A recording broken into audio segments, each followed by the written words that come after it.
in February 2021. Talk about a movie began.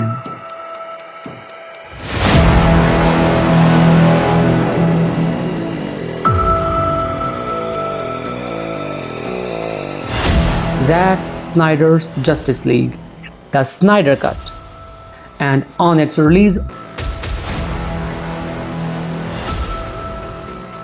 all changes made in characters, storyline, and a massive twist in the climax did not disappoint at all. Whoa, I'm not saying it's perfect like 10 out of 10, however it feels way better than the previous version. Well done. With mixed views, Zack Snyder's Justice League managed to live up to its hype. And then soon after, another talk with a lot more desperation began for Zack Snyder's another upcoming film. This time, Army of the Dead. Even though its official teaser was already out, but the actual curiosity and the hype for the movie began after Justice League, the Snyder Cut. The movie was officially streamed on Netflix in May 2021, and it became one of the most watched movies on Netflix. So, does that mean the movie is actually that good, or their success is just the hype created by Justice League? Let's find out in this in-depth review of Army of the Dead. Warning: it contains heavy spoilers. Hi, my name is Lucky and you are watching The Sensible Review. Army of the Dead, an American zombie heist movie, is directed by Zack Snyder. The screenplay is written by him along with Shea Hatton and Joby Harold, and it's based on the original story also by Snyder. Its basic synopsis is like this. After a zombie outbreak in Las Vegas, a group of mercenaries is assigned with the task to venture into the quarantine zone to steal the money from a casino vault. The whole movie is all about that. It's not just the basic synopsis, but also the full story of the movie, the end. But not the end of this video. Now let's talk about its opening sequence. The opening sequence gives you an impression of wow, because visually it's stunning. It begins with that dark, low light environment. We see military guys' vehicles getting on the road from a military base. At the same time, a newly married couple also driving on the road after taking picture, laughing, enjoying and having fun. The background music fits perfectly and the very beginning sets very high expectation and you feel like this movie is going to be amazing. But that changes drastically just like that. Why? First of all, look at that accident part. I'm sorry to say, but that's lame and stupid. Just think about these two guys, Sergeant Kelly and his fellow Humvee driver. Two military guys at front being idiots who are supposed to keep an eye on the road. They get busy talking about what could be in the payload. And that newly married couple coming from the opposite direction, well, they also get busy doing something private. Lights on their face grow, but it has no effect on them until it's too late. At the very last moment, the Humvee driver turns the wheel just in time to save himself, not caring at all about others and the very payload they were talking about. You can say it was quick, but I would say it was clearly writer's intention. So that couple's car hits the vehicle just behind them and then boom and fire. In the next scene, payload is on the road. So far, it was still okay because yes, even military guys can make mistake. Not like that, but let's say they can. Even though I didn't like this part, but I decided to let it go. But then came the most annoying part, which was hard to let go. After the crash, Sergeant Kelly makes contact with the base to inform them about the accident. He was told 2 times to leave that place immediately. First time he couldn't hear, but second time, please pay attention to that operator lady's tone and choice of words. She says something like this. Shut the f and listen to me. Get your men out of there, horsemen. If they can't move, leave them. Get away from that location now. Do you copy? And on that, Sergeant Kelly's response. Yeah, I copy. Here I really got so angry and I was thinking like, is this guy really a military guy or what? After that serious tone, look how casually he was telling his men. Hey, leave it. They said stay away from it. And now even his men can't hear. I have to say like a bravo to the writers of the film. And then that zombie man comes out of that payload box and start killing everybody. Yet these two idiots, they manage to run away. While running in fear, Sergeant Kelly slips down and he accidentally fires some bullets. And then he's like, ah, that really scared me. And because of those fire shots, that zombie man finds them. First he killed the driver one by ripping his jaw away. Here, no sign of pain and screams. And then he kills the other idiot by biting on his neck. And in the next scene, they both turn into zombies. For the second guy, it was okay because he has been bitten on his neck. But how come that driver one turns into a zombie without any bite? And then they head towards Vegas City to spread zombie infection there. And there starts the shit show. 1, 2, 3, and 4. Here, nice music again, but that guy is playing piano. A lot more is happening around him. Zombies are around him, but nobody is attacking him. But those three old ladies with open breasts, they are just trying to get that wigged man. Karma or revenge? Maybe nothing. From here on, we see a lot. An old man wins the money in a casino with a danger sign on the slot machine.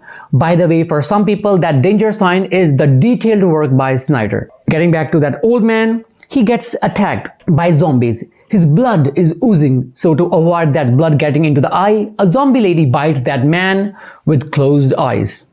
There's a death and destruction everywhere, and there comes walking the zombie king. Yes, that zombie man from the payload box, yes, that one. He sees the Olympus. A plane crashes to its building. His eyes sparks like he's telling himself like, well, I'm gonna live here. This is going to be my palace. He doesn't say that, but it literally feels like that. And later you can see in the movie, where does he live? During this shit show, we also get introduced to some main characters of the film. According to Zack Snyder, it was simply done to give an idea to the audience that those who are fighting are not special forces but civilians. Well, that was well thought of, and I love that scene, parachutes dropping like jellyfishes. Visually, beautiful. And that soldier scene who gives signal by burning that colorful smoke, then planes come and drop bombs. Well, that's a soldier. Now let's talk about the final scene of the opening sequence according to Zack Snyder, which he explained on a YouTube video uploaded by Netflix. I'm only going to talk about the soccer mom.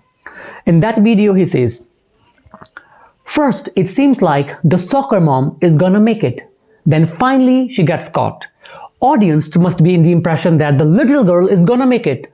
But then when she doesn't, then there's like, oh, okay, I see what kind of movie I'm in. And he is absolutely right.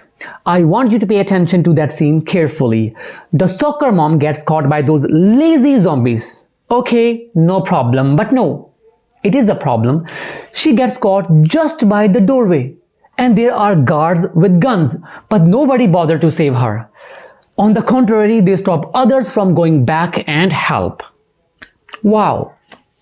And zombies, they know their limits. They know that they have to stay within that zone. Maybe that's why we don't see any zombie trying to pass that doorway.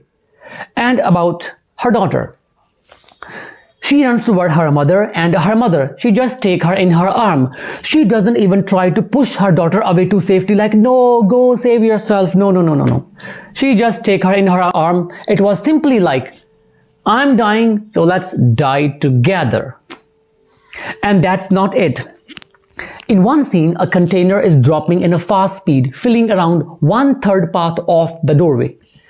Second scene, the close-up shot of soccer mom's face. Stop, wait, stay here. A tear runs down from her eye. Then scene number 3, a wide shot.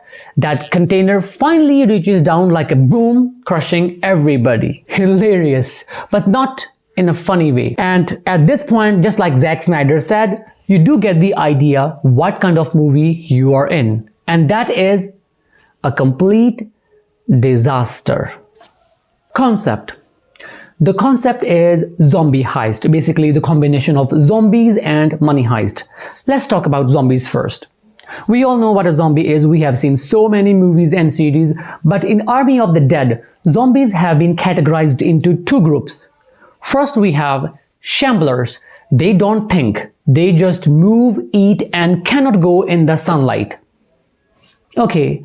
Second, we have alphas. They are smarter, faster, organized, and they don't get affected by sunlight. What? Oh, I'm not finished. The city is their kingdom, so there also happen to be a king and a queen. Bullshit. You know what exactly it looks like? Two kinds of zombies for sure. Shamblers, the laziest one, and alphas, they look more like dancers. Just look at their body posture and how they move, except the king's use. I think Zack Snyder should have watched I'm Legend to see what an alpha zombie should be like, instead of wasting a lot of time and energy on creating zombie looks and those unnecessary details. About the money heist. There is a casino safe fully secured with booby traps and the hardest safe to crack. Well, that sounds interesting.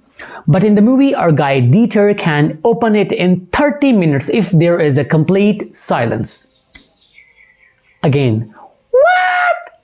Yes, no tenseful drama. That means excitement level remains at 0 level. And this team has been sent to get the money out of the casino by the casino owner Tanaka, who doesn't know how to turn off the security. Then who does? I don't even know how the security works, so let's take it like the Tanaka is now the owner and he's a liar, and he definitely is a liar. First of all, I want to say, I really wanted to like this film. I had high expectation from the film, especially after watching Zack Snyder's version of Justice League. And I have seen this film like many times, only because I wanted to write this review. But I still can't figure this out, like what message this film is trying to deliver, like why it was made. Usually a story is based on a theme containing a message to tell something to the audience. But no such thing seems to exist in this movie. You don't believe me, right? Okay. Let's say if I ask you to make a team and get something for me, let's say something heavy from a particular location, and I say you can keep a big chunk of it, and you can distribute that chunk among your team member however you like. And there is a twist. I actually need something special, so I'm sending my man with you so that he can get me that special thing. Why I'm not telling you? Let's say it's immoral, illegal or something like that, and you won't do that. So now tell me, is it a story or just a task?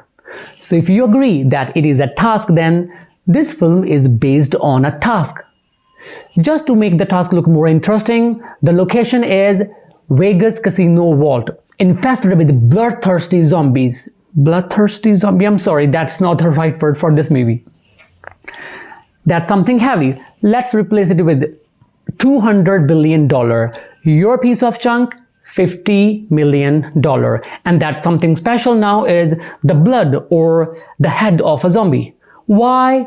Government wants that. Why? To create a zombie army later again. I have a question. They don't have a formula or sample in their lab? Means how they created this use the zombie king at first place? There is also an emotional angle in the film. Let's talk about that. Mr. Scott Ward is having trouble sleeping at night because of his nightmare, which keep reminding him of the past incident when he had to kill his beloved wife as she had turned into a zombie, and it hurts like a hell. Should I cry? No, I don't think so. In the end, before Scott turns into a zombie, her daughter Kate, she tells him that she loves him, and then she kills him. I'm sorry, I really want to cry, but I think I will do that later. So basically, there is no story at all, but if you want to call it a story, then it's a shitty one. And the screenplay is full with idiotic moments.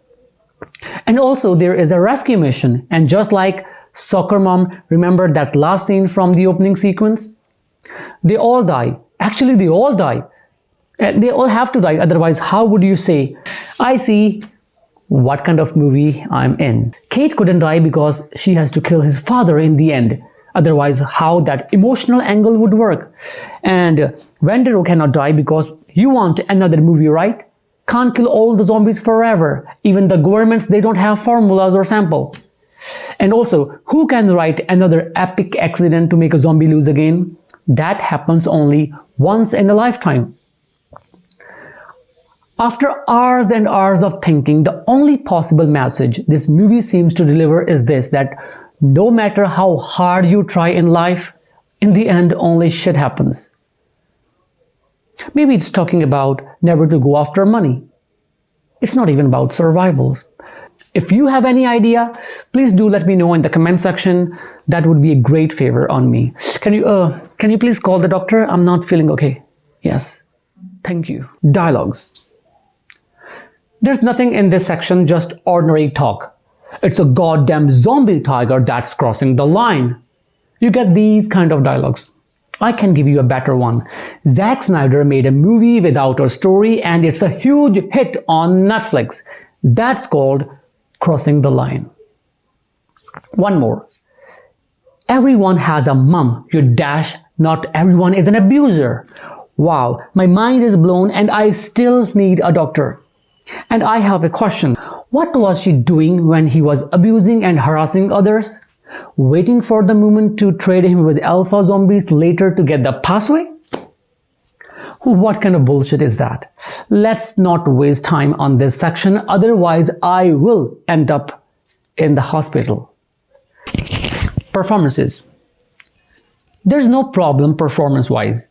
Everybody has done exactly what was written for them. There's no doubt that the cast is promising. We have Dave Bautista as Scott Ward, according to many, a perfect hero for a film. But Scott Ward is a pitiful character. First he has to kill his wife, then he stays away from her daughter. During the heist, he gets to spend some time with her daughter, and in the end he turns into a zombie and gets killed by her daughter. So that's a pitiful character. So Bautista, no Bautista, make no difference. Zeus, the zombie king, the villain of the movie. Is he an idiot or an intelligent one? Please decide by yourself. But he is the only zombie who wears a helmet to protect his head from bullets. But a bad king for sure. He could tell his fellow zombies to take the advantage of wearing a helmet. Selfish king. Oh, maybe this movie is talking about wearing a helmet. Like, we should wear a helmet. It could be that, right? Nora Alexander as Lily.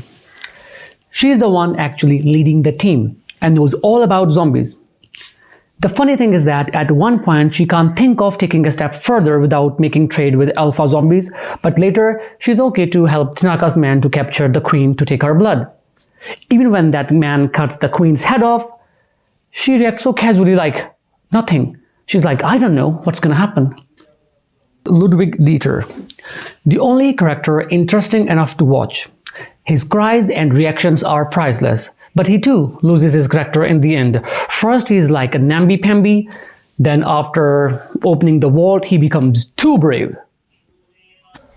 Omari Hardwick as Wendero. He looks like a tough guy who kills zombies with a saw machine.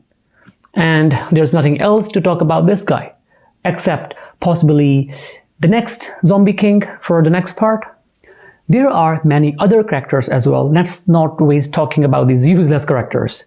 Oh, I forgot to mention one very important name, and without her, this movie could not have been made possible. I'm talking about Huma Qureshi, a Bollywood actress. Yes, she's also in the movie as Geeta. She has power to go invisible, and you cannot see her throughout the movie except in the beginning and in the end, where she comes and goes and you won't even notice her. I said invisible power, right?